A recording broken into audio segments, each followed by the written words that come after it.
hozir sizlarga bitta hikoyat beraman. 2014 mikan, 2013 mi yoki 2015-yildan bir bunaqa sensorli telefon ishlataman-da.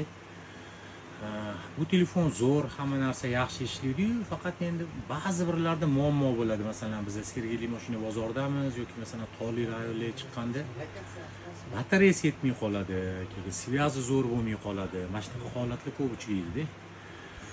Shunga o'ylab qoluvdik, mana shu narsani ham yechimi topilgan ekan-da. Bu narsani yechimi Gusto telefonlarda ekan.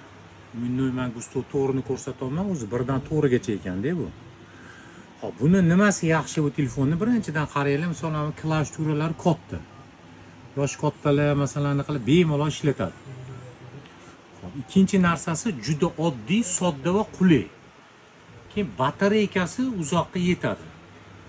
O'zbekistonni qatida bo'lishidan qat'iy nazar, sviyazida hech qanaqa muammo yo'q. Nima demoqchiman?